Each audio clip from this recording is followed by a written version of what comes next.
spark. Corners hold secrets, stories never told. Memory is a curious thing. It's malleable, it's fragile, and it's sometimes deceptive.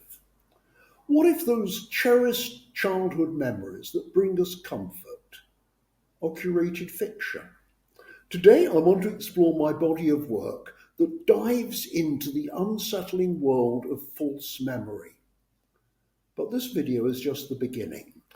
This series will take us on a journey through my collection, examining individual paintings in depth. We'll peel back the layers to reveal the subtle cues that unsettle the idyllic scenes, exploring how nostalgia, hidden trauma, and the fragility of memory intertwine in each piece.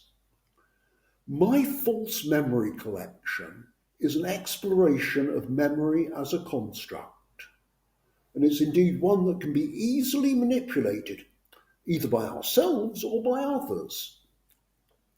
I was drawn to a specific time period, that mid-century idealized vision of childhood that I lived in. Think of the soft glow of suburban life, the laughter of children, the pastel-coloured kitchens, a world seemingly drenched in warmth and security. But look closer, beyond the smiles, the playful scenes, the nostalgia. Something's not quite right. There's a dissonance. There's a fracture in the image, almost imperceptible, yet deeply unsettling. The smiles are perhaps a bit too wide, the colours slightly too saturated, the atmosphere too perfect. The sense of warmth then begins to feel like a mask, one that hides something darker. And this series also reflects a more painful truth.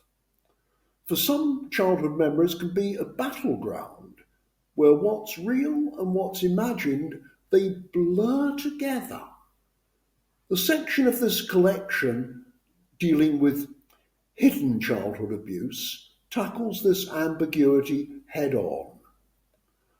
The scenes evoke innocence and safety, but they are subtly distorted, as though the viewer is glimpsing an idealized memory that never truly existed, an illusion created to conceal trauma. I wanted to create something that feels familiar, yet wrong. Like a photograph you remember seeing in a family album, but you can't quite place. It's the uncanny blend of nostalgia and unease, drawing attention to the fragile line between real memory and fabricated ones. This video is just the beginning.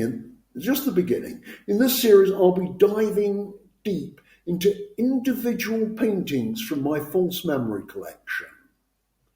In each episode, we'll explore one artwork in detail, examining the symbolism, the subtle shifts in mood, and the hidden narratives that make each piece feel both familiar and unnervingly off. It's an opportunity to unpack the careful decisions and surprising discoveries that went into my creating these fractured, surreal memories. We'll be asking questions like, what makes a memory feel safe yet suspect? How do small distortions in an image create an undercurrent of unease? And how much of our own memory is authentic versus a carefully edited fiction? The past is never as simple as we'd like to believe. It's a tapestry. It's woven from truth, half-truths, and the stories we tell ourselves, and indeed our family tell us, so that we can cope. In the end, perhaps, the real question is how much of our memory is authentic and how much is artifice. Thank you for joining me on this journey. into the liminal space between memory and imagination. If you found this thought-provoking, please stay tuned as we explore each artwork in depth in future videos. I plan to produce at least one video a week over the coming months from the collection, and if you hit the subscribe button on this YouTube channel, then you'll know when each new video is posted so you can keep track of them. I hope you will subscribe. I hope you'll click a like on this video and that you'll follow my channel. You can also follow me on Instagram, where I am at In Love With It Art on Instagram. And there's my Twitter feed and my Facebook. And you can see my collection at davidmiller.ai or on saatchiart.com/David Miller AI. So I look forward to seeing you in the future, and thank you for watching.